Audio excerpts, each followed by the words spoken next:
ಗುತ್ತಿಗೆದಾರರ ಬಾಕಿ ಹಣ ಬಿಡುಗಡೆಗೆ ಒತ್ತಾಯ. ಫ್ರೀಡಂ ಪಾರ್ಕ್ನಲ್ಲಿ ಬೃಹತ್ ಪ್ರತಿಭಟನೆ. ರಾಜ್ಯಾಧ್ಯಕ್ಷ ಆರ್ ಮಂಜುನಾಥ್ ಎಚ್ಚರಿಕೆ.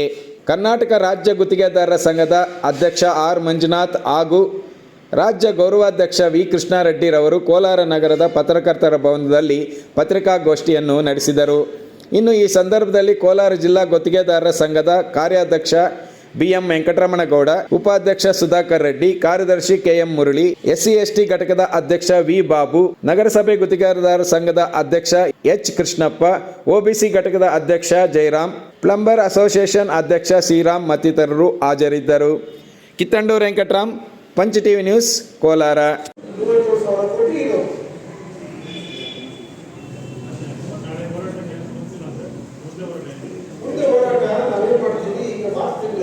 ಸಣ್ಣ ಪುಟ್ಟ ಕಂಟ್ರಾಕ್ಟರ್ಗೆ 5 ಲಕ್ಷ 10 ಲಕ್ಷ ಈ ಬರುವ ಬರ್ತಕ್ಕಂಥ ಒಂದು ತಿಂಗಳು ಅದಕ್ಕೋಸ್ಕರ ಅವ್ರಿಗೆ ತೊಂದರೆ ಆಗಬಾರ್ದು ಅಂತ ಹೇಳಿ ನಾವು ಮುಂದಿನ ತಿಂಗಳಲ್ಲಿ ಏಪ್ರಿಲ್ ತಿಂಗಳಲ್ಲಿ ಅವತ್ತು 6 ತಾರೀಕು ಘೋಷಣೆ ಮಾಡಿದ್ದೀವಿ.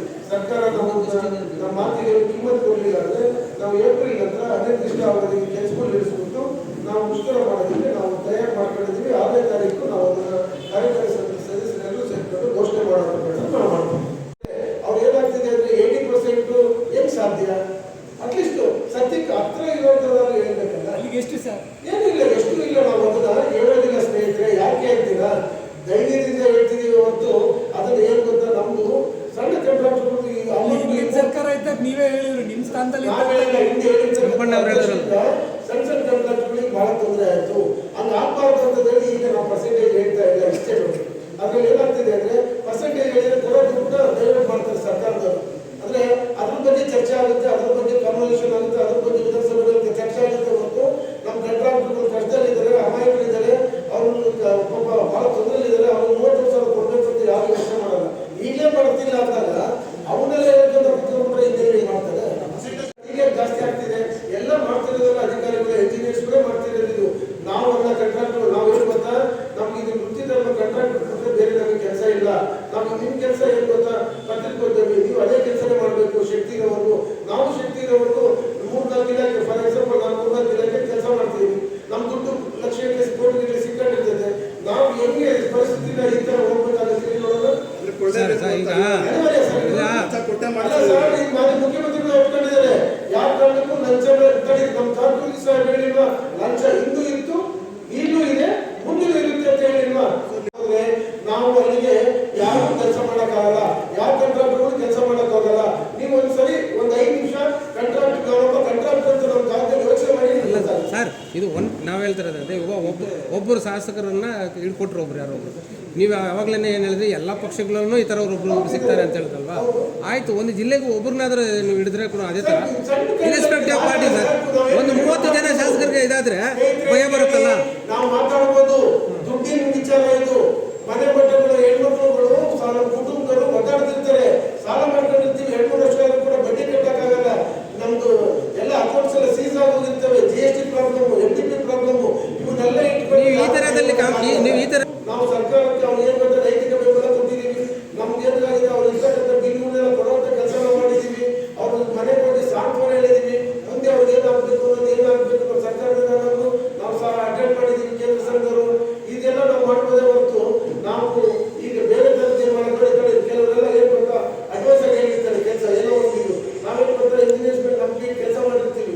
ಆ ನಂಬಿಕೆ ಕೆಲಸ ಆದ್ಮೇಲೆ ಆಮೇಲೆ ವರ್ಕ್ಸ್ಲಿಪ್, ಟೆಂಡರ್ ಅವು ಯಾವ ಆಗದೇ ಇಲ್ಲ.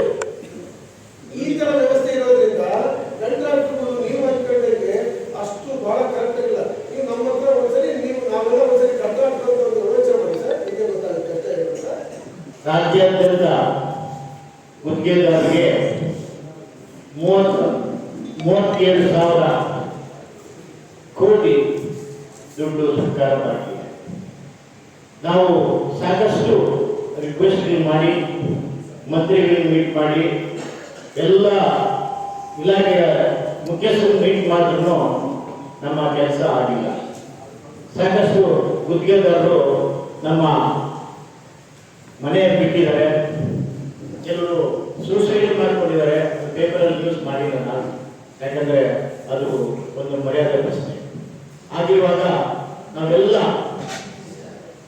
ಬದಿಗೊತ್ತಿ ಈಗ ಬೀದಿಗೆ ಇಳಿದಿದ್ದೇವೆ. 626 ಅಂದರೆ ಮಾರ್ಚ್ 6ರಂದು ಫ್ರೀಡಂ ಪಾರ್ಕಲ್ಲಿ ಒಂದು ಧರಣಿ ಹೋರಾಟ ಎಲ್ಲ ಹಮ್ಮಿಕೊಂಡಿದ್ದೇವೆ ಒಂದು ದಿನದ ಮಟ್ಟಿಗೆ. ಆ ದಿನ ಏನಾದರೂ ಸರ್ಕಾರ ನಮ್ಮ ಹೋರಾಟವನ್ನು ಗಮನಿಸಿ ನಮ್ಗೆ ಏನಾದರೂ ದುಡ್ಡು ಬಿಡುಗಡೆ ಆದರೆ ಪರವಾಗಿಲ್ಲ, ಇಲ್ಲ ಅಂದರೆ ನಮ್ಮ ಕಾರ್ಯಕಾರಿ ಸಮಿತಿಯಲ್ಲಿ ಒಂದು ಡಿಸಿಷನ್ ತಗೊಂಡು ಎಲ್ಲ ಕಾಮಗಾರಿಗಳನ್ನು ನಿಲ್ಲಿಸಿ ನಾವು ಹೋರಾಟ ಮಾಡಬೇಕು ಅಂತ ನಿಲ್ಲಿಸಿದ್ದೀವಿ. ಸ್ನೇಹಿತರೆ, ನಮಗೆ ಸುಮಾರು 36,000 ಕೋಟಿ ನಮ್ಮಲ್ಲಿ ಪೆಂಡಿಂಗ್ ಇದೆ. 3 ವರ್ಷದ್ದು 37,000 ಕೋಟಿ 3 ವರ್ಷದ್ದು ಪೆಂಡಿಂಗ್ ಇದೆ. ಸರ್ಕಾರ ಇವತ್ತು ನಾಳೆ ನಾಡಿದ್ದು ಈ ಶನಿವಾರ ಇದು ಯಾರು ಏಪ್ರಿಲ್ ಡಿಸೆಂಬರ್ ಅಂತಲೇ ಬರ್ತಾ ಇದೆ. ನಮ್ಮ ಮನೆ ಮುಖ್ಯಮಂತ್ರಿಗಳು ಮುತ್ಸದೇವರಿದ್ದಾರೆ, 7 ವರ್ಷ ಅನುಭವ ಇರ್ತಕ್ಕಂಥ ಸುದೀರ್ಘವಾಗಿ ಮುಖ್ಯಮಂತ್ರಿಗಳಾಗಿದ್ದಾರೆ. ಆಮೇಲೆ 17ನೇ ಬಜೆಟ್ ಸಹ ಮಂಡಿಸ್ತಾರೆ ಮನೆ ಮುಖ್ಯಮಂತ್ರಿಗಳು. ಆದರೆ ಇದುವರೆಗೂ ಸಹ ನಮಗೆ ಕರ್ನಾಟಕವನ್ನು ತಲುಪಿಟ್ಟು ಅಟ್ಲೀಸ್ಟ್ ಅಧಿಕೃತವಾಗಿ ಅಫಿಷಿಯಲ್ ಮೀಟಿಂಗ್ ಮಾಡಬೇಕು ಅಂತ ಹೇಳಿ ಮನೆ ಮುಖ್ಯಮಂತ್ರಿಗಳು ಬರ್ತಾ ಇಲ್ಲ. ನಾವು ಹಲವಾರು ಸಾರಿ ಅವ್ರ ಜೊತೆ ಭೇಟಿ ಮಾಡಿದ್ವಿ, 100 ಲೆಟರ್ ಬರೆದ್ವಿ, ಎಲ್ಲ ಸಚಿವರುಗಳನ್ನ ಸಹ ನೋಡಿ ನಾವು ಅವ್ರ ಜೊತೆ ಮಾತಾಡಿದ್ವಿ. 100 ಪುಟಗಳ ನಮ್ಮ ಕರೆಸ್ಪಾಂಡೆನ್ಸ್ನ ನಾವು ಮಾನ್ಯ ಮುಖ್ಯ ಕಾರ್ಯದರ್ಶಿಯವರಿಗೆ ಕೊಟ್ಟಿದ್ವಿ ಮೇಡಮ್ ಅವರಿಗೆ. ಆದರೂ ಸಹ ಯಾವುದೇ ತರವಾದ್ದು ಅವರು ಅಟ್ಲೀಸ್ಟ್ ನಮ್ಮನ್ನು ಕರೆದು ಒಂದು ಏನಪ್ಪ ನಿಮ್ಮ ಸಮಸ್ಯೆಗಳು ಅನ್ನೋದು ಅವರಿಗೆ ಆಗ್ತಾ ಇಲ್ಲ. ಒಂದು ಇದೇ ಮಾನ್ಯ ಮುಖ್ಯಮಂತ್ರಿಯವರು ಹಿಂದೆ ವಿರೋಧ ಪಕ್ಷ ನಾಯಕರಿದ್ದಂಥ ಸಂದರ್ಭದಲ್ಲಿ ನಮ್ಮ ಸಂಘದ ನಮ್ಮ ಹೋರಾಟವನ್ನು ಅವರು ರಿಕ್ವೆಸ್ಟ್ ಮಾಡಿಕೊಂಡು ಇವತ್ತು ಆಡಳಿತ ಬಂದಿರೋದ್ರಲ್ಲಿ ನಮ್ಮ ರಾಜ್ಯ ಗುತ್ತಿಗೆದಾರ ಸಂಘಕ್ಕೂ ಸ್ವಲ್ಪ ಪಾತ್ರ ನಮಗೂ ಇದೆ ಅಂತ ಹೇಳಿ ನಿಮ್ಮ ಮಾಧ್ಯಮ ಮುಖಾಂತರ ಮಾನ್ಯ ಮುಖ್ಯಮಂತ್ರಿಗಳು ತಿಳಿಸಲಿಕ್ಕೆ ನಾನು ಬಯಸ್ತಾ ಇದ್ದೇನೆ. ಸ್ನೇಹಿತರೆ, ನಾವು ಸುಮಾರು ಈಗ ನೋಡಿ ಈಗ ಪಿಡಬ್ಲ್ಯೂಡಿನಲ್ಲಿ 9,300 ಕೋಟಿ ರೂಪಾಯಿ ಪಿಡಬ್ಲ್ಯೂಡಿನಲ್ಲಿ ಬಾಕಿ ಇದೆ. ಮೇಜರ್ ಇರಿಗೇಷನಲ್ಲಿ 13,000 ಕೋಟಿ ಬಾಕಿ ಇದೆ. RTPR ಅಲ್ಲಿ 3,600 ಕೋಟಿ ಬಾಕಿ ಇದೆ. ಹಾಗೆ ಔಷಧಿ ಮತ್ತು ವಕ್ಫ್ ಅದರಲ್ಲೂ ಅಷ್ಟೇ 3,000 ಕೋಟಿ ಬಾಕಿ ಇದೆ. ಅಲ್ಲಿಂದ ಬಂದರೆ ನೆಕ್ಸ್ಟ್ ಇದು ಲೇಬರ್ ಡಿಪಾರ್ಟ್ಮೆಂಟ್ 2,000 ಕೋಟಿ ಬಾಕಿ ಇದೆ. ಮೈನರ್ ಇರಿಗೇಷನ್ ಅದು 3,000 ಕೋಟಿ ಬಾಕಿ ಇದೆ. BBMP 2,600 ಕೋಟಿ ಬಾಕಿ ಇದೆ.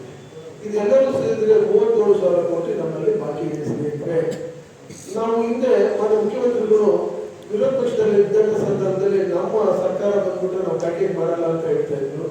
ಈಗ ಎಲ್ಲ ಒಂದು 2-3 ಇಲಾಖೆ ಬಿಟ್ಬಿಟ್ರೆ ಎಲ್ಲ ಇಲಾಖೆಯಲ್ಲೂ ಪ್ಯಾಕೇಜ್ ಮಾಡ್ತಾ ಇದ್ದಾರೆ. ಈ ಸರ್ಕಾರ ಬಂದ ನಂತರ ನಮಗೆ ಕಂಟ್ರಾಕ್ಟರ್ ಏನೋ ನಾವು ಆಶಾಭಾವ ಇಟ್ಕೊಂಡಿದ್ವಿ, ಏನೋ ನಮಗೆ ಏನೋ ಮಾಡಿಬಿಡ್ತಾರೆ, ನಮ್ಮ ಸಮಸ್ಯೆಗಳೆಲ್ಲ ಬಗೆಹರಿಸ್ಬಿಡ್ತಾರೆ ಅಂತ ನಾವು ಇಟ್ಕೊಂಡಿದ್ವಿ. ನೋಡಿದ್ರೆ ಈಗ ನಮ್ಮಲ್ಲಿ ಸೀನಿಯಾರಿಟಿ ಮಾಡಬೇಕು. ಯಾವುದೇ ಡಿಪಾರ್ಟ್ಮೆಂಟ್ ಆದರೂ ಕೂಡ ಫಸ್ಟ್ ಸೀನಿಯಾರಿಟಿ ಪ್ರಕಾರ ಪೇಮೆಂಟ್ ಮಾಡಬೇಕು.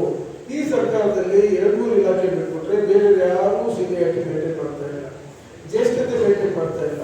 ನಮ್ಮ ಕಂಟ್ರಾಕ್ಟರ್ಗಳು ಯಾರು ಅಂದರೆ ಫಸ್ಟ್ ಇದ್ದವರು 3 ವರ್ಷ 2025ರಲ್ಲಿ ಮಾಡಿರ್ತಕ್ಕಂಥ ಬಿಲ್ ಕ್ಲಿಯರ್ ಆಗುವಂಥ ಒಂದು ಕೆಲಸ ಮಾಡ್ತಾ ಇದ್ದಾರೆ ಇಲಾಖೆಗಳಲ್ಲಿ. ಅದನ್ನೆಲ್ಲ ಸಹ ಮಾನ್ಯ ಮುಖ್ಯಮಂತ್ರಿಗಳು ಗಮನಕ್ಕೆ ತಂದಿದ್ದೀವಿ. ಮುಖ್ಯಮಂತ್ರಿಗಳೇನೋ ಏನೋ ನಮಗೆ ಗೊತ್ತಿಲ್ಲ, ಕೇಳಿಸ್ಕೊಂಡಿಲ್ಲ ಅನ್ನೋ ಇದರಲ್ಲಿ ಆ ಥರ ಇದ್ದಾರೆ.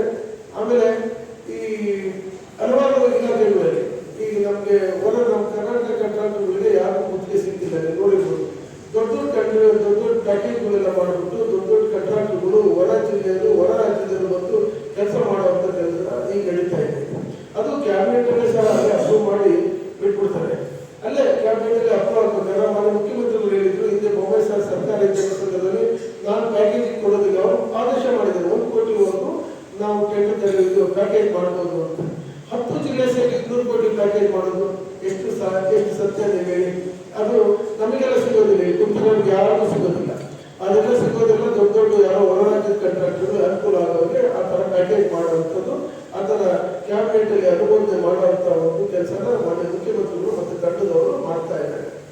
ಅದಕ್ಕೋಸ್ಕರ ನಾವು ನಿಮ್ಮ ಮುಖಾಂತರ ನಾವು ಇವತ್ತು ಬಂದಿರೋದು ಏನಂದರೆ, ನಾವು 6ನೇ ತಾರೀಕಿಗೆ ಹೇಳಿದ್ರಲ್ಲ ಸಾಹೇಬ್, ಅದೇ ಥರ 6ನೇ ತಾರೀಕು ನಾವು ಫ್ರೀಡಂ ಪಾರ್ಕಲ್ಲಿ ಬೃಹತ್ ಸಭೆ ಸೇರಿಸಿ ಪ್ರತಿಭಟನೆ ಮತ್ತು ಮುಷ್ಕರ ಮಾಡುವಂಥದ್ದು ಒಂದು ದಿನ ಚಾಲ್ತಿಯಲ್ಲಿರ್ತಕ್ಕಂಥ ಕೆಲಸಗಳೆಲ್ಲ ನಿಲ್ಲಿಸ್ಬಿಟ್ಟು ಮುಷ್ಕರ ಮಾಡಬೇಕು ಅಂತ ಹೇಳಿ ನಾವು ತೀರ್ಮಾನ ಮಾಡಿದ್ದೀವಿ. ಅವತ್ತಿನ ದಿನ ಯಾರೂ ಸಹ ಕೆಲಸ ಮಾಡೋದಿಲ್ಲ. ಎಲ್ಲ ರಾಜ್ಯಾದ್ಯಂತ ಪ್ರವಾಸ ಮಾಡಿದಾಗ ಎಲ್ಲ ಕಡೆ ಉತ್ತಮವಾದ ಪ್ರತಿಕ್ರಿಯೆ ಬರ್ತಾ ಇದೆ. ಸುಮಾರು ಒಂದು 15ರಿಂದ 20,000 ಜನ ನಾವು ಒಂದು ಸೇರುವಂಥ ಕೆಲಸ ಮಾಡ್ತೀವಿ. ಇನ್ನೂ ಜಾಸ್ತಿ ಹೋಗ್ಬೋದು, ಆ ಥರ ಒಂದು ಇದು ಮಾಡ್ತಾ ಇದ್ದೀವಿ. ನಮಗೆ ಜಾಗ ಪರ್ಮಿಷನ್ ಎಲ್ಲರೂ ಸಿಕ್ಕಿದೆ. ಎಲ್ಲ ತಾಲೂಕಿನಲ್ಲಿ ಇಡೀ ರಾಜ್ಯಾದ್ಯಂತ ಎಲ್ಲ ತಾಲೂಕು ಎಲ್ಲ ಜಿಲ್ಲೆಗಳಲ್ಲೂ ಕಟ್ಟಡಗಳು ಸಿದ್ಧತೆ ಮಾಡಿಕೊಂಡಿದ್ದಾರೆ. ಈಗ ಇದನ್ನ ನಿಮ್ಮ ಮುಖಾಂತರ ನಾವು ಮನೆ ಮುಖ್ಯಮಂತ್ರಿ ತಿಳಿಸುವಂತ ಕೆಲಸ ಮಾಡ್ತಿದ್ವಿ. ಡೈಲಿ ನಾವು ಸುಮ್ಮನೆ ಇಲ್ಲ, ಎಲ್ಲ ವಿಚಾರಗಳು ಸಹ ನಾವು ನಮ್ಮ ಪತ್ರಿಕೆ ಸಲಹೆಗಾರರಾದಂಥ ನಮ್ಮ ಪ್ರಭಾಕರ್ ಸಾಹೇಬರಿಗೆ ಎಲ್ಲ ಇವತ್ತು ಈ ಮೀಟಿಂಗ್ ಫೋಟೋನು ನಾನು ಅವ್ರಿಗೆ ಕಳಿಸ್ತೇನೆ. ನೆಕ್ಸ್ಟ್ ಈಗ ನೋಡಿ ಬೆಳಿಗ್ಗೆ ದೊಡ್ಡ ಫೋಟೋನು ಅವ್ರಿಗೆ ಕಳಿಸ್ತೇನೆ. 23 ಜಿಲ್ಲೆದು ಫೋಟೋಗಳು ಪತ್ರಿಕೆಗಳಲ್ಲಿ ಬರ್ತಕ್ಕಂಥದ್ದು ಎಲ್ಲರೂ ಕಳಿಸ್ತಾ ಇದ್ದೀವಿ. ಆದರೂ ಸಹ ಸರ್ಕಾರ ಯಾವುದೇ ತರವಾದ್ದು ಇದುವರೆಗೂ ಸಹ ಕರೆದು ಯಾಕೆ ಮಾಡ್ತೀರಾ, ಏನಕ್ಕೆ ಮಾಡ್ತೀರಾ, ಏನು ಅಂತ ಅವ್ರಿಗೇನು ಧೋರಣೆ ಏನು, ಹಳೆ ಸರ್ಕಾರದ್ದು ಯಾಕೆ ಹಳೆ ಸರ್ಕಾರ ಅಂತ ಎಷ್ಟು ಹೇಳ್ತೀರ ತಾವು ಮನೆ ಮುಖ್ಯಮಂತ್ರಿಗಳು? ನಾವು ಹಳೆ ಸರ್ಕಾರ ಅಂದ್ರೆ 6 ವರ್ಷ 2 ವರ್ಷ 3 ವರ್ಷ ಬರ್ತಾ ಇದೆ, 3 ವರ್ಷ ಮುಗಿತಾ ಇದೆ. ಇಂಥ ಸಂದರ್ಭದಲ್ಲಿ ಹಳೆ ಸರ್ಕಾರ ಅಂತ ಹೇಳಿದ್ರೆ ನಾವು ಕಟ್ಟಡ ಮನೆ ಮಠ ಎಲ್ಲ ಮಾಡ್ಕೊಂಡಿದ್ದೀವಿ.